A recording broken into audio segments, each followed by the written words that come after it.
আসসালামু আলাইকুম প্রিয় শিক্ষার্থীরা, আজকে আমি তোমাদের রাসায়নিক পরিবর্তনের সপ্তম লেকচারটা নিব।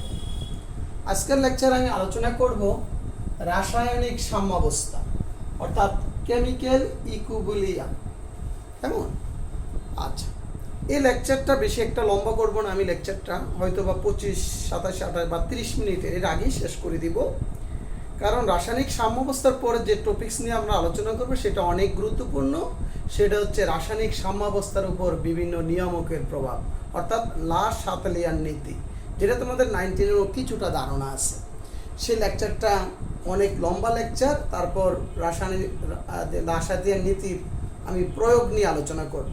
তো দুইটা যদি আমি একসাথে আলোচনা করি, রাসায়নিক সাম্যাবস্থা এবং রাসায়নিক সাম্যাবস্থার উপর বিভিন্ন নিয়ামকের প্রভাব, লেকচারটা একটু লম্বা হবে, যার কারণে আমি আলাদাই করব দুইটা লেকচার। আচ্ছা, তাহলে রাসায়নিক সাম্যাবস্থা কী জিনিস? রাসায়নিক সাম্যাবস্থা হচ্ছে, আমি বিশেষ করে যখন পিছনের দিকে প্রথম লেকচারে আমরা বিশেষ করে একমুখী উভমুখী বিক্রিয়া আলোচনা করেছি, ওখানেও কিন্তু কিছুটা আমি রাসায়নিক সাম্যাবস্থার উপর একটা ধারণা আছে, আমি ওখানে আলোচনা করিনি। বিশদভাবে আমি এখানে আলোচনা করব, এই কারণে ওখানে আমি আলোচনা করিনি। রাসায়নিক সাম্যাবস্থা হচ্ছে যে সকল উভমুখী বিক্রিয়ার সম্মুখমুখী বিক্রিয়ার বেগ এবং পশ্চাৎমুখী বিক্রিয়ার বেগ সমান হয় যেই অবস্থায়, সেটাকে আমরা বলি রাসায়নিক সাম্যাবস্থা। যে কোনো একটা বিক্রিয়া যখন সংঘটিত হয়, যেমন আমি যদি বলি হাইড্রোজেন প্লাস আয়োডিন বিক্রিয়া করলে কি হাইড্রোজেন আয়োডাইড তৈরি হবে। শুরুতে বিক্রিয়কের ঘনমাত্রা বেশি থাকে, তাহলে খুব দ্রুত বিক্রিয়াটা সম্মুখ দিকে অগ্রসর হয়, অর্থাৎ সম্মুখমুখী বিক্রিয়ার বেগটা বেশি হয়। সাথে সাথে আবার কি, তোমার যখন উৎপাদের ঘনমাত্রা বাড়তে থাকে, তখন উৎপাদও ভেঙে কি আবার বিক্রিয়কে ট্রান্সফার হয়, অর্থাৎ বিক্রিয়কগুলো আবার উৎপাদে পরিণত হয়। তো শুরুতে সম্মুখমুখী বিক্রিয়ার বেগ বেশি থাকে, পশ্চাৎমুখী বিক্রিয়ার বেগ কম থাকে, কারণ উৎপাদের ঘনমাত্রা কম থাকে। যখন আবার উৎপাদের ঘনমাত্রা বৃদ্ধি পায় সময়ের সাথে সাথে, আবার পশ্চাৎমুখী বিক্রিয়ার বেগটাও বাড়তে থাকে। একটা পর্যায়ে যখন তারা সমান হয়ে যায়, সেটাকে আমরা বলি রাসায়নিক সাম্যাবস্থা। একটু গ্রাফের মাধ্যমে বিষয়টা একটু দেখাই। ধরো আমি যদি এক্স অক্ষে সময়কে প্লট করি, ওয়াই অক্ষে যদি আমি গতিবেগ প্লট করি, তাহলে দেখা যাবে, ধরো এই বিক্রিয়াটার কথাই আমি বলি, দেখা যাবে যখন শুরুতে বিক্রিয়কের ঘনমাত্রা বেশি থাকে, দেখো ধরো শুরুতে পশ্চাৎমুখী বিক্রিয়ার বেগ হচ্ছে 0, আর সম্মুখমুখী বিক্রিয়ার বেগটা অনেক বেশি, ঠিক না? অনেক বেশি। তাহলে যখন বিক্রিয়াটা সংঘটিত হয়, আস্তে আস্তে সম্মুখমুখী বিক্রিয়ার বেগ কমতে থাকে, অর্থাৎ হাইড্রোজেন প্লাস আয়োডিনের ঘনমাত্রা কমতে থাকে, অর্থাৎ সম্মুখমুখী বিক্রিয়ার বেগটা আস্তে আস্তে আস্তে আস্তে আস্তে আস্তে কি কমতে থাকে। আর উল্টা দিকে উৎপাদের ঘনমাত্রা সময়ের সাথে বাড়লে আবার পশ্চাৎমুখী বিক্রিয়ার বেগটা বাড়ে, অর্থাৎ এই হাইড্রোজেন প্লাস আয়োডিনের ঘনমাত্রা আবার কি যখন বাড়ে, সেটা আবার পিছন দিকে অগ্রসর হয়, অর্থাৎ পশ্চাৎমুখী বিক্রিয়ার বেগটা বাড়তে থাকে। বেড়ে তারা কি হয়, এমন একটা পর্যায়ে দুইটা বেগ সমান হয়ে যায়, সেই অবস্থাটাকে আমরা বলি, তাহলে এই যে অবস্থা এটাকে আমরা বলি যে বিন্দুতে তারা মিলিত হয়ে যায় রাসায়নিক সাম্যাবস্থা। যখন মিলিত হওয়ার পর দুইটার বেগ কিন্তু সমান হয়, তখন একই গতিবেগে তারা চলতে থাকে, ঠিক আছে? আচ্ছা, তাহলে আমরা আবার একটু বলি, খুবই ইম্পর্টেন্ট, রাসায়নিক সাম্যাবস্থা কাকে বলে। তো আজকে আমি যে লেকচারটা দিব, এখানে কোনো সৃজনশীল প্রশ্ন নাই, জাস্ট সর্বোচ্চ 2টা অনুধাবনমূলক প্রশ্ন আর একটা জ্ঞানমূলক প্রশ্ন, ছোট 2-1টা জ্ঞানমূলক প্রশ্ন। প্রথম হচ্ছে রাসায়নিক সাম্যাবস্থা কাকে বলে। তো আমি লিখে দিয়েছি, দেখো সংজ্ঞাটা, যে অবস্থায় কোনো উভমুখী বিক্রিয়া সম্মুখ ও পশ্চাৎমুখী বিক্রিয়ার হার সমান হয় তাকে রাসায়নিক সাম্যাবস্থা বলা হয়। রাসায়নিক সাম্যাবস্থাগুলো সাধারণত 2 প্রকার। কেমন? রাসায়নিক সাম্যাবস্থা 2 প্রকার, একটা হচ্ছে সমসত সাম্যাবস্থা আর একটা হচ্ছে অসমসত সাম্যাবস্থা। আমরা কিন্তু ষষ্ঠ লেকচারে পড়াইছি সমসত প্রবক, অসমসত প্রবক। এটা কিন্তু সেটা না, এটা হচ্ছে সমসত সাম্যাবস্থা, অসমসত সাম্যাবস্থা। তাহলে সমসত সাম্যাবস্থা কি জিনিস? জ্ঞানমূলকে আসতে পারে। সমসত সাম্যাবস্থা কি? যে সাম্যাবস্থায় বিক্রিয়ক এবং উৎপাদ একই দশায় থাকবে, অর্থাৎ বিক্রিয়ক এবং উৎপাদগুলো একই দশায় থাকলে তাকে বলা হয় সমসত সাম্যাবস্থা। যেমন হাইড্রোজেন প্লাস আয়োডিন বিক্রিয়া করে হাইড্রোজেন আয়োডাইড তৈরি হয়। এখানে দেখো হাইড্রোজেন গ্যাস, আয়োডিনও গ্যাস, হাইড্রোজেন আয়োডাইড, এইটাও গ্যাসীয় অবস্থা।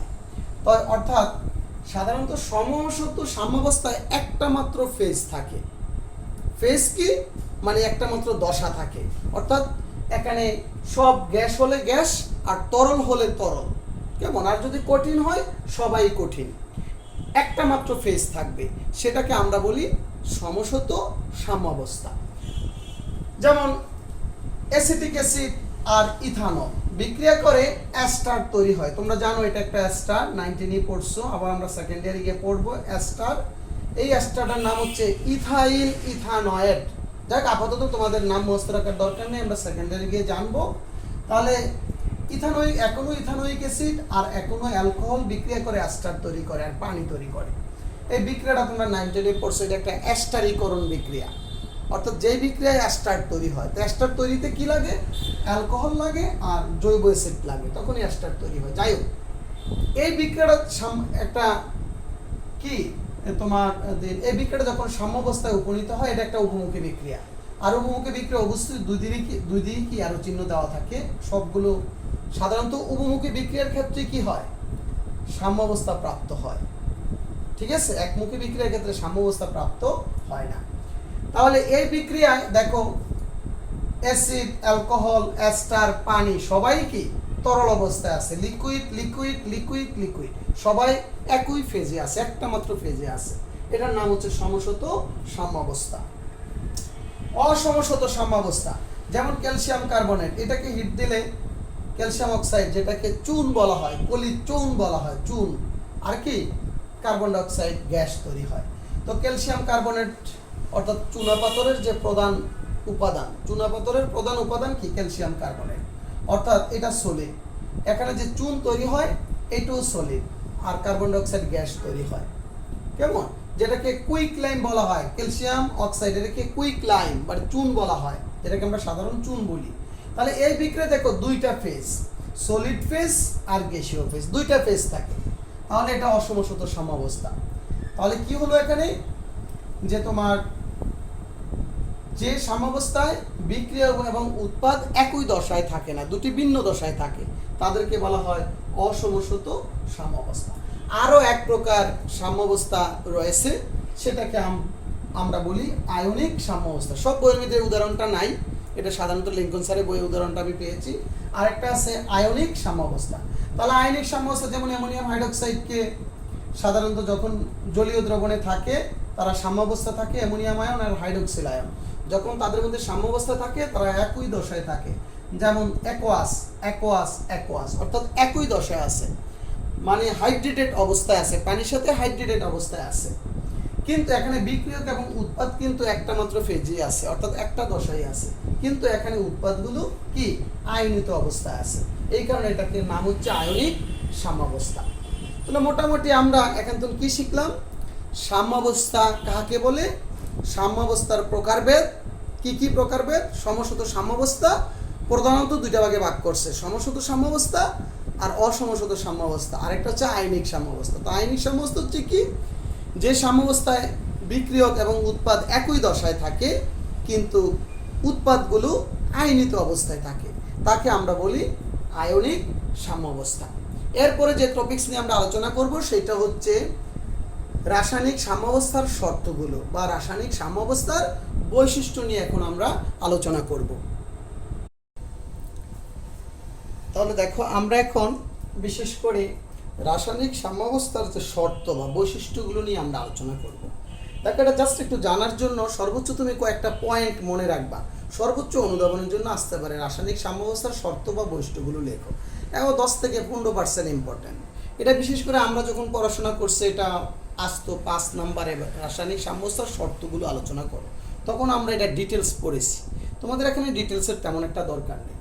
আমি বিশেষ করে এটাকে হাজারি স্যারের বই এবং হচ্ছে লিঙ্কন স্যারের বইয়ের আলোকে আমি শর্তগুলো লিখেছি।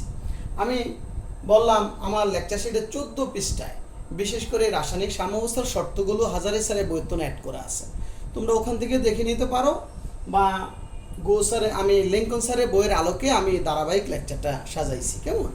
আচ্ছা, যে কোনো দুটা জায়গা আমি ওই হাজারি স্যারের বই এবং লিঙ্কন স্যারের বইটার আলোকে আমি 10টা শর্ত লিখেছি, কেমন? আচ্ছা, তো রাসায়নিক সাম্যাবস্থার যে বৈশিষ্ট্য বা শর্তসমূহ হচ্ছে উভয়মুখিতা, যে রাসায়নিক সাম্যাবস্থা কেবলমাত্র উভয়মুখী বিক্রিয়ার ক্ষেত্রে প্রযোজ্য, একমুখী বিক্রিয়ার ক্ষেত্রে রাসায়নিক সাম্যাবস্থা প্রযোজ্য না।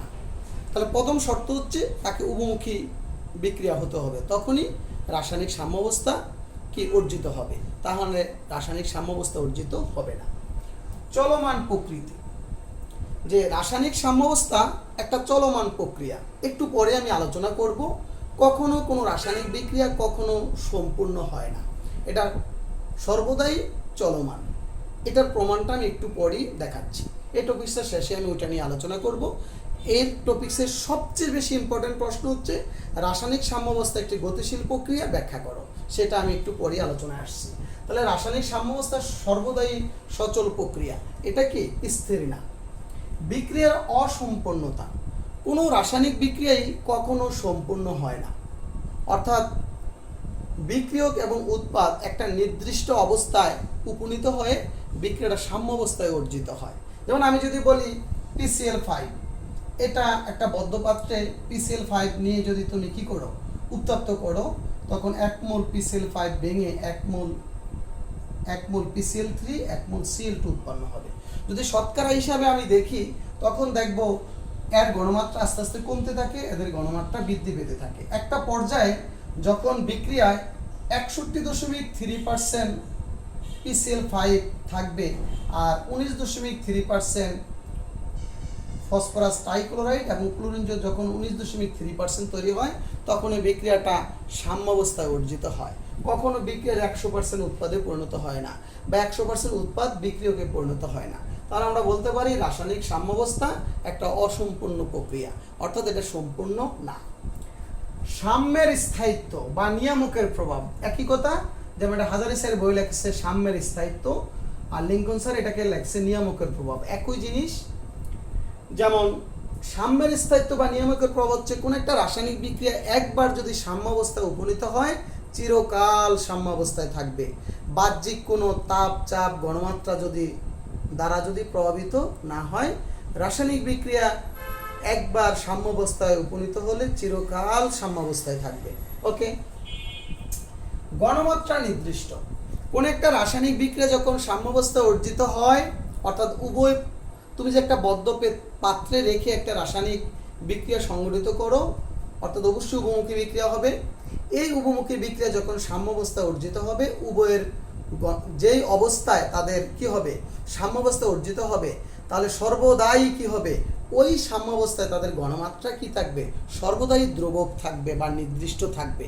অর্থাৎ সাম্যাবস্থা, আমরা জানি সাম্যাবস্থা গতিশীল প্রক্রিয়া, অর্থাৎ যখন সাম্যাবস্থা অর্জিত হবে প্রতি একক সময়ে যতটুকু বিক্রিয়ক উৎপাদে পরিণত হবে ততটুকু উৎপাদ আবার বিক্রিয়কে রূপান্তর ঘটবে, অর্থাৎ বিক্রিয়ক এবং উৎপাদের ঘনমাত্রার কখনো কি কোনো পরিবর্তন ঘটবে না।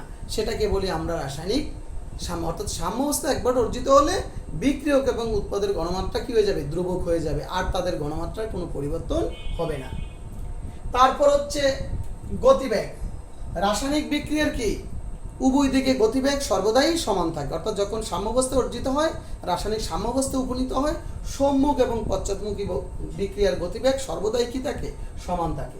সংগঠক ক্ষেত্র, অর্থাৎ রাসায়নিক বিক্রিয়াগুলোকে আমরা কি করতে হবে, বদ্ধ পাত্রে যদি সংগঠিত করি তখনই সাম্যাবস্থা অর্জিত হবে, তা নাহলে সাম্যাবস্থা অর্জিত হবে না। তারপর বিশেষ করে তোমার 8 নাম্বার যেটা, এটা হচ্ছে 8 হবে, এটা হবে 9। কেমন, অনুঘটকের বা প্রভাবকের প্রভাব, এটা একটা ভালো ইম্পর্টেন্ট। অনেক সময় অনুধাবনমূলক প্রশ্ন আসে যে রাসায়নিক সাম্যাবস্থার উপরে অনুঘটকের প্রভাব বা প্রভাবকের প্রভাব। মনে রাখবা রাসায়নিক সাম্যাবস্থার উপরে কোনো প্রভাবকের ভূমিকা নাই, কারণ একটা রাসায়নিক বিক্রিয়া যখন সাম্যাবস্থা অর্জিত হয়, ওই অবস্থায় যদি কোনো প্রভাবক দেওয়া হয়, তো প্রভাবক কি করে, রাসায়নিক বিক্রিয়ার হারকে বৃদ্ধি করে, রাসায়নিক বিক্রিয়ার হারটাকে হ্রাস বা বৃদ্ধি করে। যদি বলো এই অবস্থায় একটা উভমুখী বিক্রিয়া আছে, তাহলে এই অবস্থায় সম্মুখ এবং পশ্চাৎমুখী বিক্রিয়ার গতিবেগটা কিন্তু সমান। যদি তুমি প্রভাবক দাও, তো সে সম্মুখমুখী গতিবেগ যতটুকু বৃদ্ধি করবে, পশ্চাৎমুখী বিক্রিয়ার গতিবেগ ঠিক ততটুকু, সম্মুখমুখী বিক্রিয়ার গতিবেগ যতটুকু বাড়াবে, পশ্চাৎমুখী বিক্রিয়ার গতিবেগ সে ততটুকু কিন্তু বাড়াবে, অর্থাৎ সম্মুখে যত বাড়বে পশ্চাৎ দিকে ততটুকু বাড়বে, অর্থাৎ সাম্যাবস্থার তেমন কোনো পরিবর্তন হবে না। তাহলে আমরা বলতে পারি রাসায়নিক সাম্যাবস্থার উপর অনুঘটকের প্রভাব নাই। তাহলে দেখো আমরা যে প্রশ্নটা পড়লাম, তাহলে এখান থেকে যে টপিকগুলো আসতে পারে, রাসায়নিক সাম্যাবস্থা কি, আরেকটা আমরা বললাম রাসায়নিক সাম্যাবস্থার উপর প্রভাবকের ভূমিকা নেই, কেন ব্যাখ্যা করো, সেটা আমি একটু আগে বললাম। আরেকটা জিনিস হচ্ছে সাম্যের অবস্থান, যে সাম্যের অবস্থান, অর্থাৎ সাম্যের অবস্থান বলতে কি বুঝাইছি, যে মনে রাখবা কোন একটা রাসায়নিক বিক্রিয়া তুমি যে দিক থেকে তুমি উভয় দিক থেকে তুমি সাম্যাবস্থায় অর্জিত করতে পারবা। অর্থাৎ যদি তুমি ধরো একটা বিক্রিয়া উভয় দিক থেকে সাম্যাবস্থায় অর্জন করা সম্ভব, যেমন নাইট্রোজেন প্লাস 3 অণু হাইড্রোজেন বিক্রিয়া করলে কি তৈরি হবে, নাইট্রোজেন অ্যামোনিয়া উৎপন্ন হবে, তাহলে এই বিক্রিয়া একটা পর্যায়ে সাম্যাবস্থায় অর্জিত হবে। তুমি যদি এই বিক্রিয়াটা এই কোটাও, তাহলে এখান থেকেও কি করতে পারবা, তুমি সাম্যাবস্থায় অর্জিত করতে পারবা। তাহলে একটা রাসায়নিক বিক্রিয়া তুমি যে দিক থেকে সংগঠিত করো না কেন, উভয় দিক থেকে তুমি কি করতে পারবা, সাম্যাবস্থায় অর্জিত করতে পারবা, মানে সাম্যাবস্থায় পৌঁছাতে পারবা, সেটা হচ্ছে সাম্যের অবস্থা। আচ্ছা, আমি অনেকগুলো প্রায় 8-9টা এই কি বললাম শর্ত বললাম, জাস্ট তুমি 4-5টা শর্ত মনে রাখতে পারলেই হবে। সর্বোচ্চ 2 নাম্বার দিয়ে আসতে পারে রাসায়নিক সাম্যাবস্থার শর্তগুলো লিখো, আর তেমন কিছু নেই এখানে। আরেকটা প্রশ্ন এখান থেকে আমরা যখন পড়াশোনা করছি খুব ইম্পর্টেন্ট ছিল, এখন তেমন ইম্পর্টেন্ট না, তারপর তোমরা পড়বা, সকল রাসায়নিক বিক্রিয়া সাম্যের দিকে ধাবমান, সমাপ্তির দিকে নয়। অর্থাৎ সকল রাসায়নিক বিক্রিয়া কখনো কি সমাপ্তির দিকে যায় না। যেমন আমি যদি যে কোনো একটা বিক্রিয়ার কথা বলি, যে কোনো একটা উভমুখী বিক্রিয়ার কথা বলি, প্রথমে কি থাকে, সম্মুখমুখী বিক্রিয়ার ব্যাগটা অনেক বেশি থাকে, আর পশ্চাৎমুখী বিক্রিয়ার ব্যাগ আস্তে আস্তে কি বৃদ্ধি পেতে থাকে, সম্মুখমুখী বিক্রিয়ার ব্যাগ কমতে থাকে, আর পশ্চাৎমুখী বিক্রিয়ার ব্যাগটা কি হয়, বাড়তে থাকে। একটা পর্যায়ে সম্মুখমুখী বিক্রিয়ার ব্যাগ কমতে কমতে পশ্চাৎমুখী বিক্রিয়ার ব্যাগ বাড়তে বাড়তে একটা পর্যায়ে কি হয়, তারা রাসায়নিক সাম্যাবস্থায় অর্জিত হয়। ঠিক আছে, অর্থাৎ কখনো সম্পূর্ণ বিক্রিয়া উৎপাদে পরিণত হয় না, বা সম্পূর্ণ বিক্রিয়া কখনো উৎপাদের দিকে আসে না। তাহলে আমরা বলতে পারি সকল রাসায়নিক বিক্রিয়া সাম্যাবস্থার দিকে ধাবমান, সমাপ্তির দিকে নয়। অর্থাৎ সকল রাসায়নিক বিক্রিয়াগুলো সাম্যের দিকে ধাবমান, কিন্তু সমাপ্তির দিকে যায় না। ঠিক আছে, অর্থাৎ সাধারণত রাসায়নিক বিক্রিয়াগুলোর সময়ের সাথে সাথে কি বিক্রিয়কের গণমাত্রা কমতে থাকে, উৎপাদের গণমাত্রা বাড়তে থাকে, বিক্রিয়াটা উভয় দিকেই করতে থাকে। ঠিক আছে, কখনো সম্পূর্ণ বিক্রিয়াগুলো উৎপাদে পরিণত হয় না। যদি সম্পূর্ণ বিক্রিয়া যদি উৎপাদে পরিণত হতো, যেমন এই বিক্রিয়াটা দেখো, যদি আমি 1 মোল বা 100 শতকরা হিসাব করি, দেখো কখনো এখানে যদি আমি 100% হিসাব করি, 100% কিন্তু সে বিয়োজিত হয় না, সে কত 61.3% অবিয়োজিত অবস্থায় সে থেকে যায়, থেকেই তারা কি হয়, রাসায়নিক সাম্যাবস্থায় অর্জিত হয়ে যায়।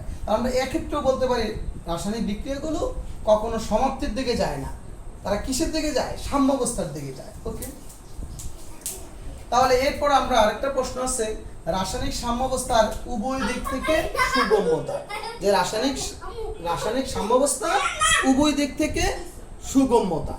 অর্থাৎ একটু বিক্রিয়া দেখো, ইশাত ধরো আমি একটা রাসায়নিক বিক্রিয়া একটা বদ্ধ পাত্রে 1 মোল, আমি যে টপিকটা নিয়ে আলোচনা করছি সেটা হচ্ছে কি রাসায়নিক সাম্যাবস্থার উভয় দিক থেকে সুগম্যতা, যেটা একটু আগে আমরা বলছি একটা রাসায়নিক বিক্রিয়া উভয় দিক থেকে কি যে দিক থেকে সংগঠিত করো না কেন বিক্রিয়াটা কি হবে, সাম্যাবস্থায় অর্জিত হবে। তো আমি এটা একটু ডিটেলস জিনিসটা একটু বুঝাই, খেয়াল করো। ধরো একটা বদ্ধ পাত্রে 1 মোল ফসফরাস পেন্টাক্লোরাইড নিলাম, নিয়ে কি হলো, ফসফরাস ট্রাইক্লোরাইড আর ক্লোরিন তৈরি করলো 1 মোল করে। যদি আমি শতকরা হিসাব করি, তখন দেখা গেল এই বিক্রিয়াটা চলতে থাকে, শুরুতে সম্মুখমুখী বিক্রিয়ার ব্যাগটা বেশি থাকে, পশ্চাৎমুখী বিক্রিয়ার ব্যাগ কম থাকে, একটা পর্যায়ে তারা সাম্যাবস্থা অর্জিত হয়। যখন সাম্যাবস্থা অর্জিত হয় তখন হিসাব করে দেখা গেল ফসফরাস পেন্টাক্লোরাইডের 61.3% অবিকৃত অবস্থায় থেকে যায়, আর উৎপন্ন হয় কত 19.3% ফসফরাস পেন্টাক্লোরাইড আর ক্লোরিন তৈরি হয়, হয়ে বিক্রিয়াটা সাম্যাবস্থায় অর্জিত হয়ে যায়।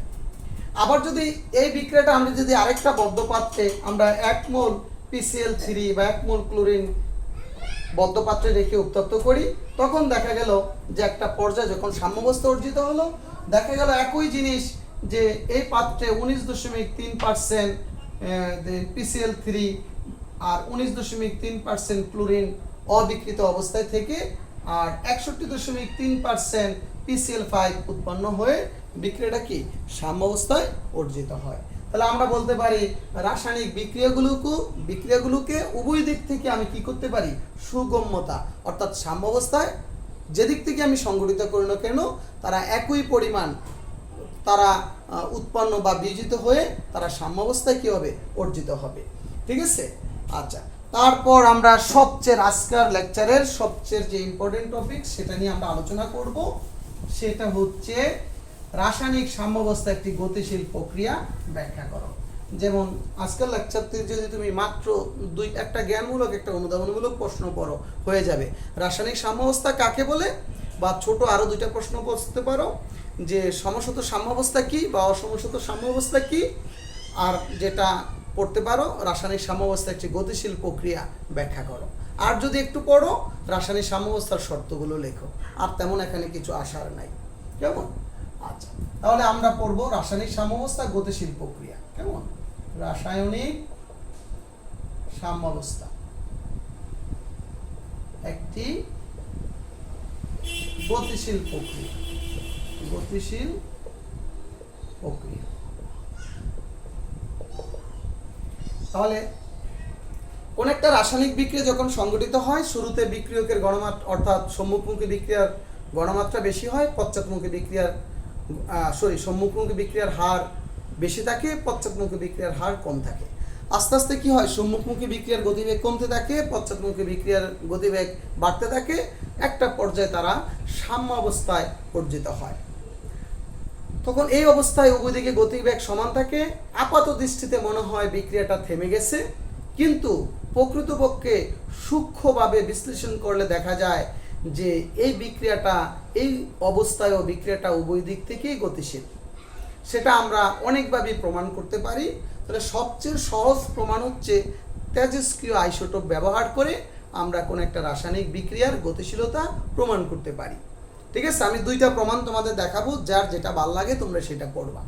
তাহলে রাসায়নিক সাম্যাবস্থা একটি গতিশীল প্রক্রিয়া। আপাত দৃষ্টিতে মনে হলো যে বিক্রিয়াটা থেমে যায় সাম্যাবস্থায় অর্জিত হওয়ার পর, কিন্তু উভয় দিক থেকে বিক্রিয়াটা সর্বদাই কি সচল থাকে, সেটা আমরা প্রমাণ করব। ধরো একটা বিক্রিয়ায় যখন ফেরাস এবং ফেরিক আয়ন, কেমন ফেরাস এবং ফেরিক যখন একটা মিশ্রণে থাকে তখন এদের মধ্যে এই ফেরাস আয়নটা কিসে ফেরিক আয়নে ইলেকট্রন গ্রহণ করে ফেরিক আয়নে রূপান্তর হয়, আর ওই ফেরাস আয়নটা ইলেকট্রন ত্যাগ করে ফেরিক আয়নে রূপান্তর হয়। অর্থাৎ তাদের মধ্যে একটা পারস্পরিক রূপান্তর বজায় থাকে সর্বদাই। কিন্তু আপাত দৃষ্টিতে মনে হয় এই বিক্রিয়ার ফেরিক এবং অর্থাৎ এই দুইটা মিশ্রণে তেমন কোন বিশেষ করে এখানে কি ফেরাস ফেরিক আয়নের মিশ্রণ, এখানেও কি ফেরাস ফেরিক আয়নের মিশ্রণ, মনে হয় এই বিক্রিয়াটা স্থির, অর্থাৎ তাদের গতিশীলতা তেমন বোঝা যায় না, মনে হয় বিক্রিয়াটা স্থির। কিন্তু এই অবস্থায় যদি আমি বিক্রিয়কে একটু তেজস্ক্রিয় ফেরিক আয়ন যোগ করি, এই বিক্রিয়কে যদি আমি বিক্রিয়কে একটু তেজস্ক্রিয় ফেরিক আয়ন যোগ করি, তখন দেখা যায় একটু পরেই এই দ্রবণে ফেরিক আয়নের গণমাত্রা কমতে থাকে আর ফেরাস আয়নের গণমাত্রা বৃদ্ধি পেতে থাকে। অর্থাৎ ফেরিক আয়নের গণমাত্রা কমতে থাকে, ফেরাস আয়নের গণমাত্রা বৃদ্ধি পেতে থাকে একটা পর্যায়ে।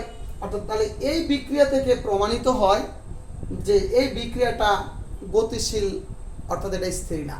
আপাত দৃষ্টিতে মনে হয় এই বিক্রিয়াটা কিন্তু ইলেকট্রন আদান প্রদানের মাধ্যমে ঘটে, ঠিক না? কিন্তু আপাত দৃষ্টি মনে হয় যে বিক্রিয়া ইলেকট্রন আদান প্রদান বন্ধ হয়ে গেছে, কারণ এদিকে ফেরাস ফেরিক আয়নের মিশ্রণ, এদিকেও কি ফেরাস ফেরিক আয়নের মিশ্রণ। কিন্তু যখন আমরা একটু তেজস্ক্রিয় আয়োডিন যোগ করব, তখনই দেখা যাবে যে ফেরিক আয়নের এখানে ফেরিক আয়নের অর্থাৎ তেজস্ক্রিয় ফেরিক আয়নের গণমাত্রা কমতে থাকে, আর এখানে তেজস্ক্রিয় ফেরাস আয়নের গণমাত্রা বৃদ্ধি পেতে থাকে। তাহলে এ থেকে বোঝা যায় এই বিক্রিয়াটা কি নয়, এই বিক্রিয়াটা স্থির নয়, এটা একটা গতিশীল প্রক্রিয়া। কেমন?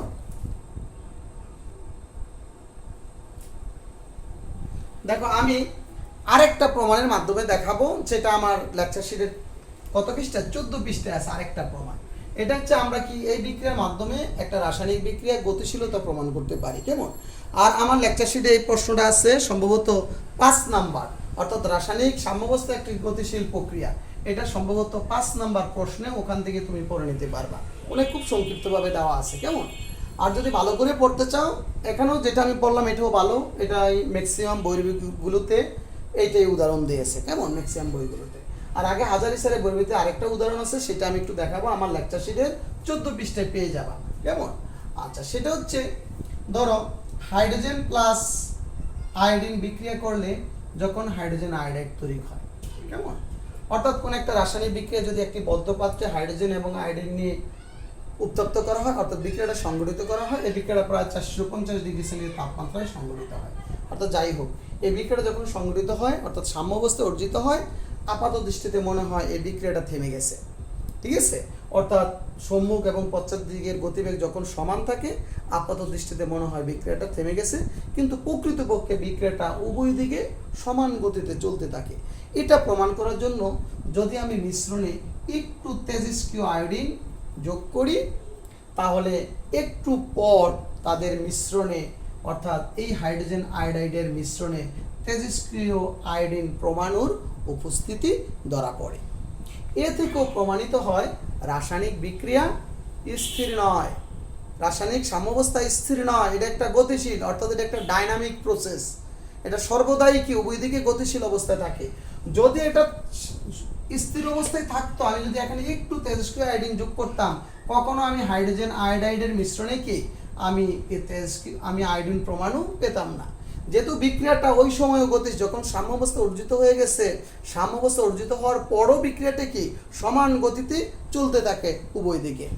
বুঝতে পারছো? তাহলে এ থেকে প্রমাণিত হয়, তাহলে এ থেকে যখন আমি এই মিশ্রণে একটু তেজস্ক্রিয় আয়োডিন যোগ করলাম, কিছুক্ষণ পর যখন হাইড্রোজেন আয়োডাইডের মিশ্রণে কি তেজস্ক্রিয় আয়োডিন পরমাণুর উপস্থিতি ধরা পড়লো, তখন এই থেকে প্রমাণিত হয় রাসায়নিক সাম্যাবস্থা একটি গতিশীল প্রক্রিয়া, অর্থাৎ রাসায়নিক সাম্যাবস্থা কখনো স্থির অবস্থা নয়। তাহলে মোটামুটি আজকের লেকচারটা আমি এখানেই শেষ করতে পারি। নেক্সট ক্লাসে আমরা আলোচনা করব অনেক অনেক অনেক ইম্পর্টেন্ট একটা টপিকস, সেটা হচ্ছে রাসায়নিক সাম্যাবস্থার উপর বিভিন্ন নিয়ামকের প্রভাব, সেটা লাস সাথেলিয়ান নীতি।